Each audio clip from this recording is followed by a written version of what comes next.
I see planes in the sky. What? American aircraft.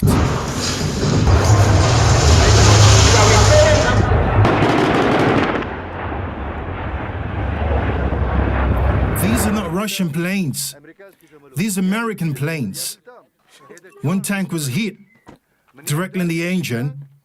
I gave it to a KGB. It's all American. I know the Russian plane. It's a black plane. I know, I was there. At that time, even Daesh hadn't attacked us. It was coordinated. The attack started in 5 minutes.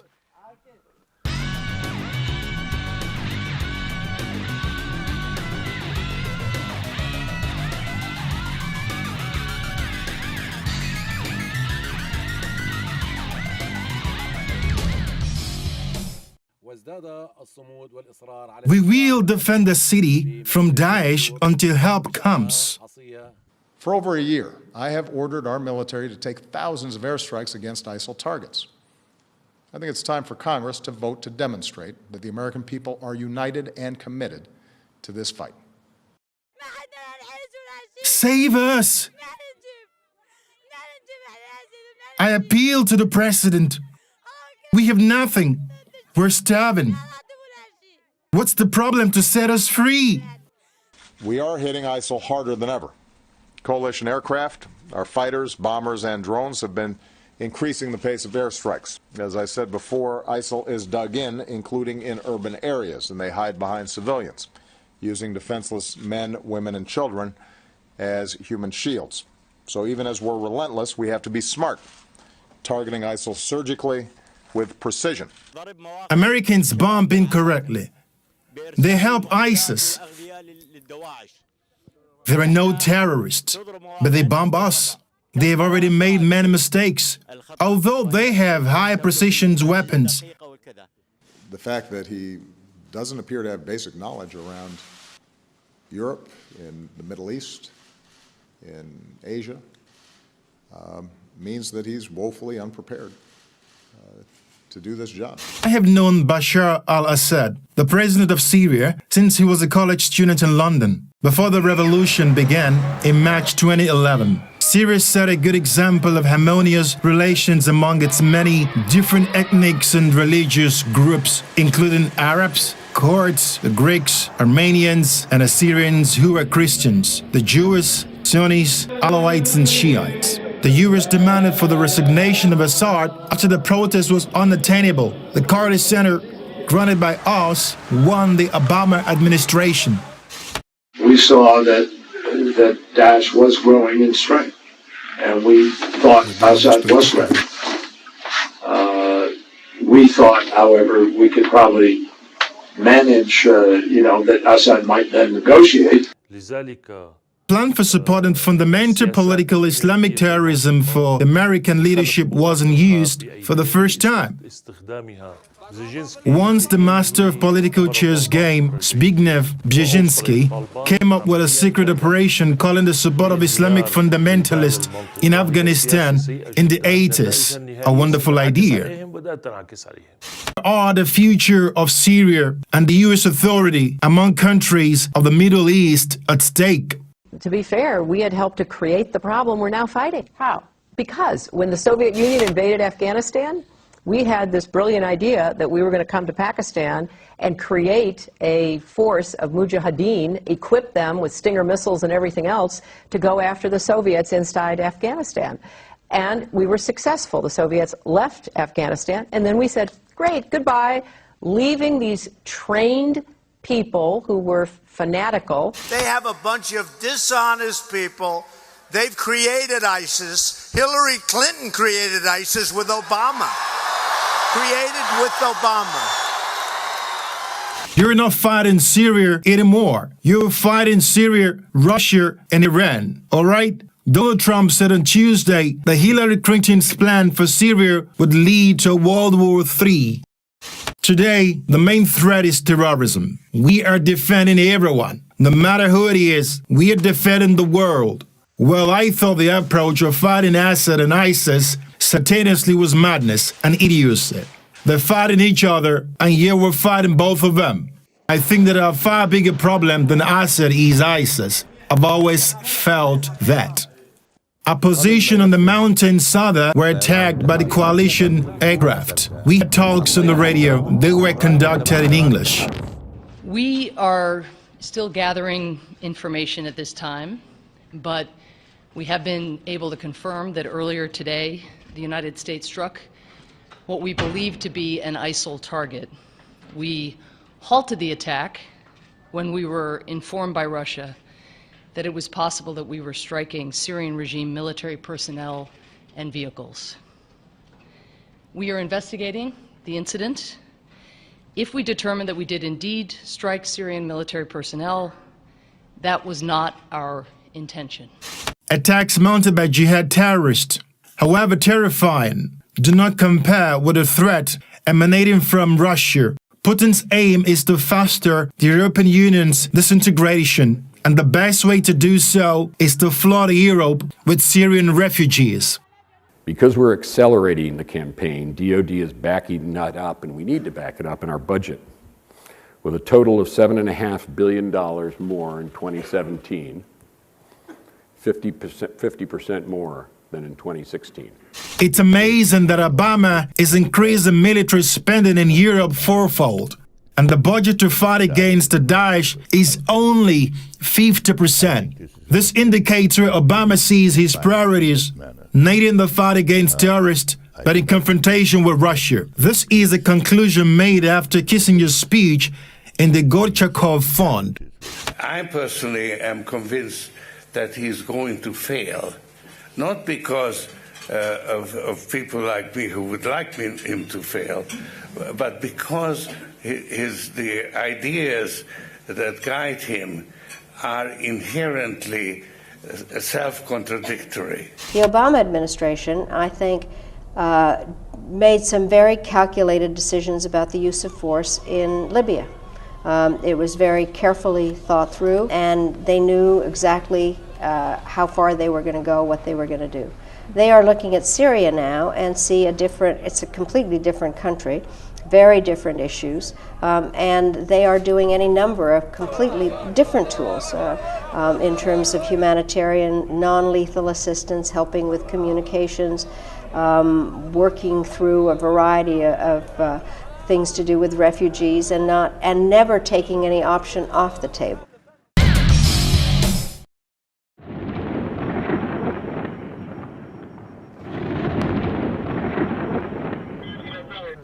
دار الموزة وراء المعارك اللي حصلت في المقاطع. عندك شيء مقاطع فيديو، عندك شيء تعينهم يعني. Have you bought now? How much does this food cost? Is this for 5 people? Yes. My neighbor died of hunger.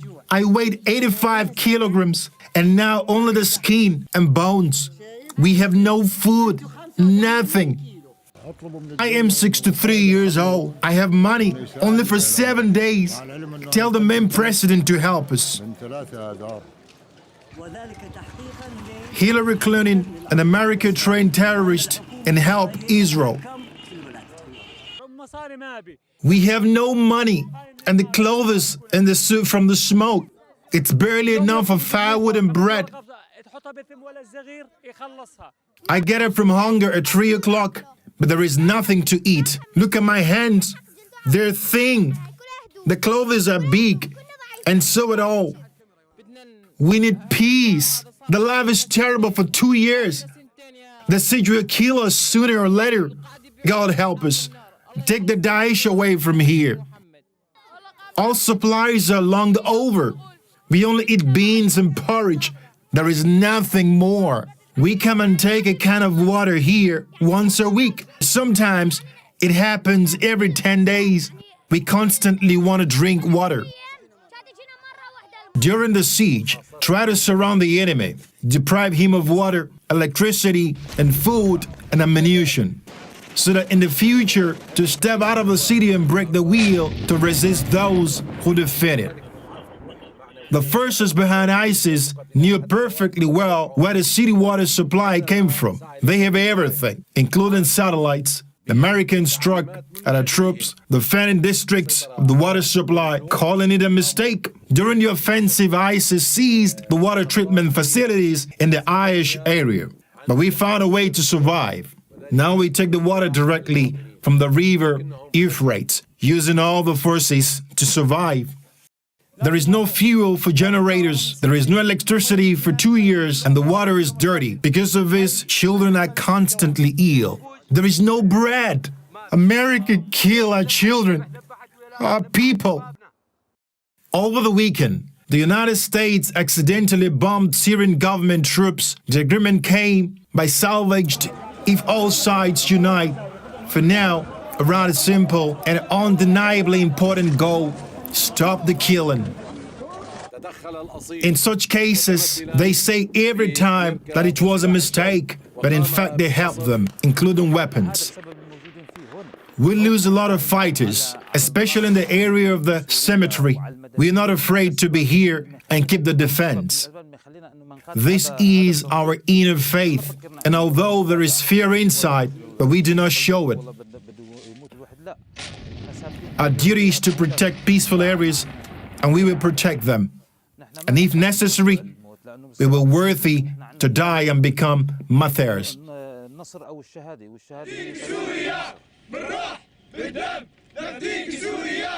We immediately found out that they were friendly coalition troops. They did not obey the ceasefire regime. They struck with cluster ammunition across a mountain chain Sadr. The reason is that without the coalition forces, it was impossible to take Sadr. The fighters used suicide bombers more than 10 times. But our troops had good positions there. The troops successfully defended. They could not capture Sadr without the coalition aviation. The position of Sadr is a position from which can take the airport. You can fire at the airport from it. Now our troops are in the foothill of Sadr and are still holding on. In fact, this is the key height for seizing the airport. The airport of Deir ez-Zor was international before the war. As any object of this kind, it is strategically military. After all roads were cut to Hasaka, Raqqa, Palmyra, the only way of life for military and civilians was the airport. Airplanes with humanitarian aid and military transporters landed on its territory. There is a military airfield on its territory, where the unit of the Syrian Air Forces was based. Our planes took off and inflicted airstrikes on the positions of terrorists directly from it. So their goal was to take it. ISIS tried to take it from the very beginning of the siege, but still it's useless. They managed to reach his fence several times, but thanks to the endurance of the defenders, the terrorists were thrown back. Nobody could take it by suicide bombers or rockets. The defenders have still held it.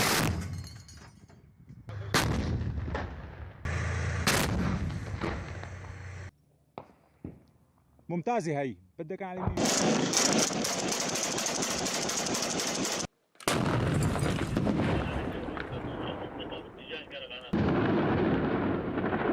يا محمد فين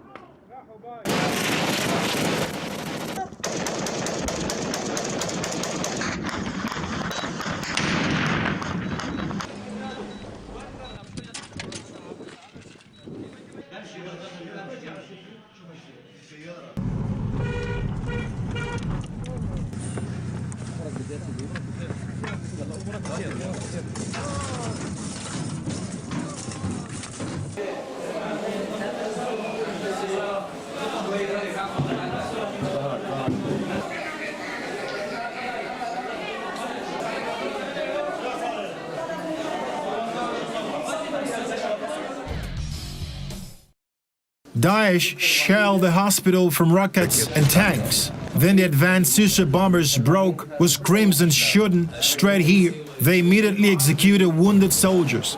The Republican Guard and the military came to help. During the storming of the building, they took the wounded from the hospitals through the windows of the second floor. Terrorist suicide bombers were able to throw grenades, and some themselves undermined.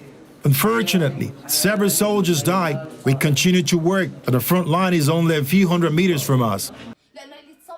The person who gets hurt here, he often dreams of dying. Many people think that it's better to die from the bombing than to wait for the doctor's help in the overcrowded hospitals. It was ordinary Friday, nothing but a trouble. We were on the roof of a house and a shell got there. My sister, neighbor, and I were injured. I was injured in the face, stomach, and legs.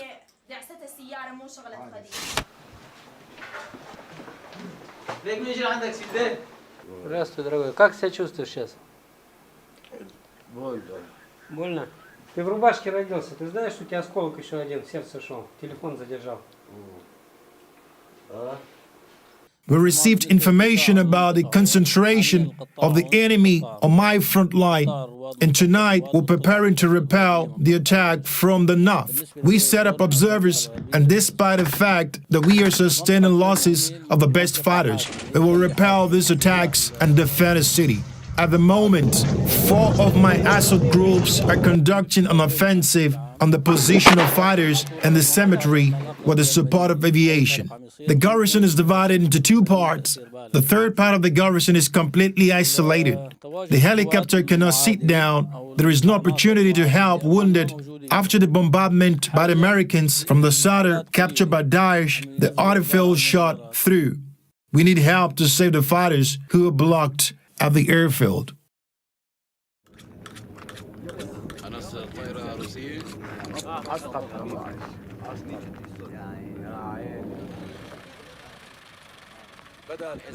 Fighters of the Daesh cut the road to Deir ez-Zor, turned off the light and water, so the city is in siege for more than 2 years. Now the military and the city residents receive the help only by air. Food, medicine, and ammunition are dropped from helicopters and airplanes. Daesh shoots these parcels still in the air. Fortunately, something managed to collect. The children, sometimes on a fire, pick rice seeds and pour oil for their families. Each parcel contains 10 kilograms of rice, 5 kilograms of beans, and a can of olive oil. It's food for each family in Deir ez-Zor for a month. Especially hard is for those who have many children. People are trying to survive, but there are no trees. After the winter, the whole families of the house warmed up near the fire. The children uproot the hemp so as not to freeze. People collect everything in the streets you can find. Sometimes they find breadcrumbs as well.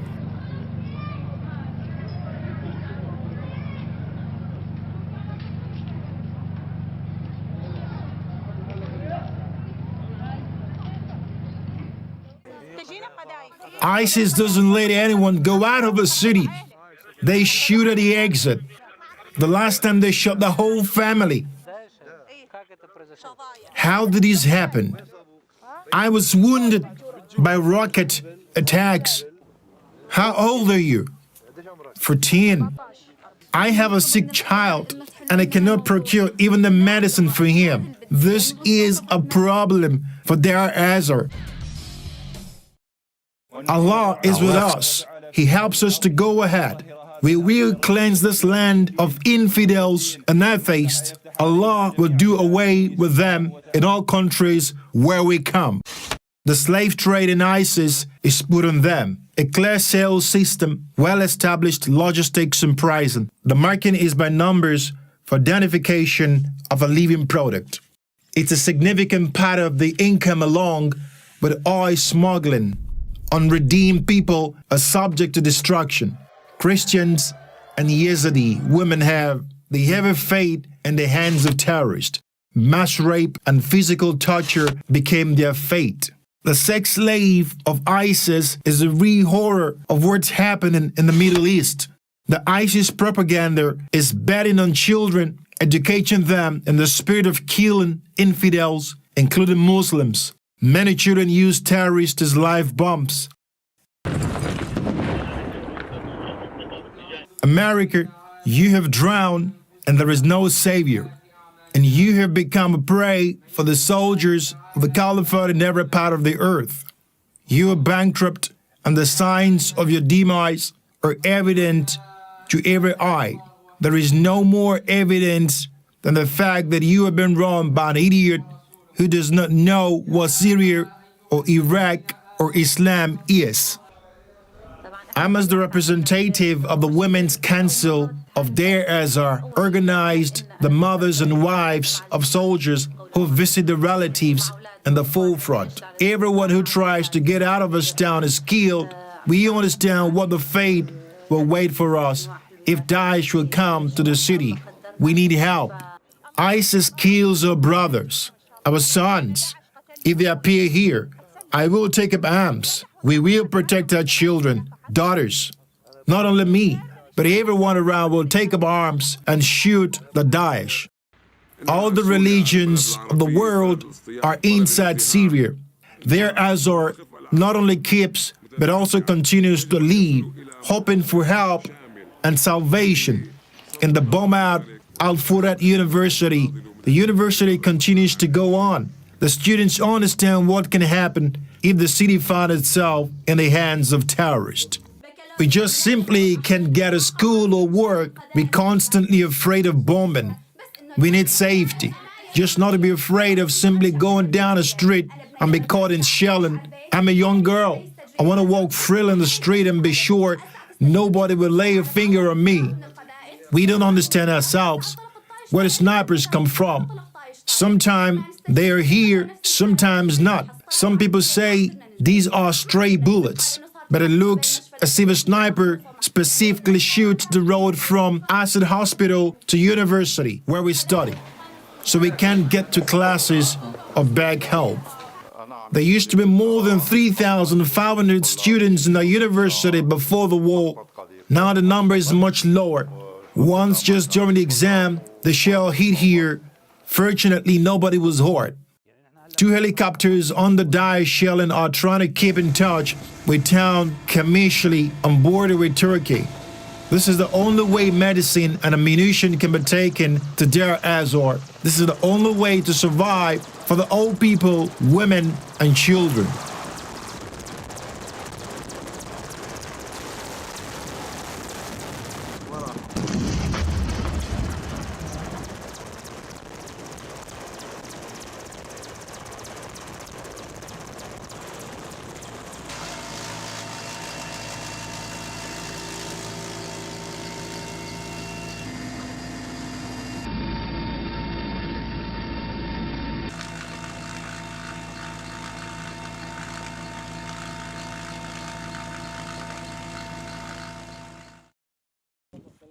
Daesh is eager to occupy the town with 100,000 citizens. They want to seize gas, oil, and water from the Euphrates River. Deir ez-Zor is a crossroads of the Great Silk Road. It's a strategic place, the starting point of the attack on Damascus. If Daesh occupy the town, they will kill all its citizens. We are afraid of the coming day. Daesh are moving closer and closer, and they're killing us. I haven't seen my son for 20 days. They were lost when trying to get out of town.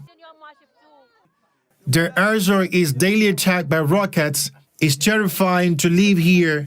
The road must be open so that we could eat and drink.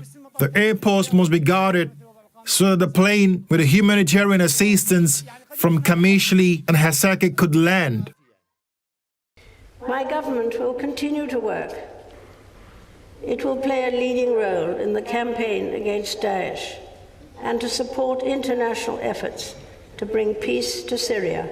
My problem isn't Daesh, it's the courts.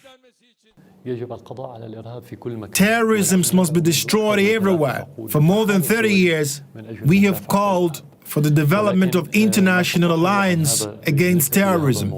We are all aware that Turkey supplies Jabhat al-Nusra with weapons, money, volunteers, and it does nothing without coordinating with the United States and other Western countries.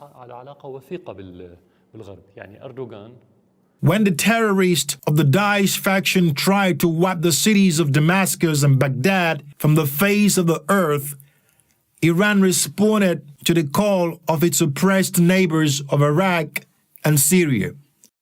If it were not for Iran's participation, the Daesh should have practically reached its barbaric goals, and today, instead of fighting a group, albeit strong, we would have already come across an enemy in the form of a whole terrorist state. President Obama has mentioned one of the threats, ISIS, and who helped to arm people fighting Assad, who created favorable political and media climate, who pushed the supply of weapons. America a great country in its political system.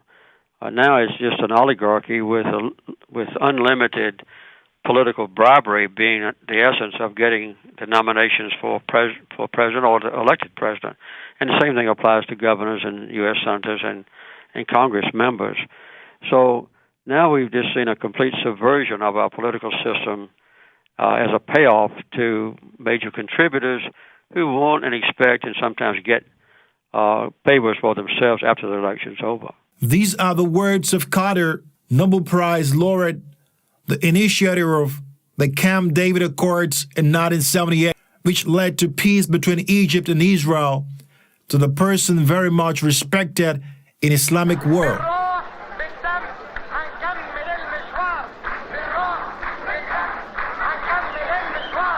Ex-U.S. presidential advisor Jimmy Carter, Madeleine Albright, and Hillary Clinton, together with her husband Bill, were all promoted of American political, all in by Pamela Churchill Harriman, an ex-wife of a son of Sir Winston Churchill, one of the specialists in Middle East politics, and the widow of another well-known tycoon, Averell Harriman.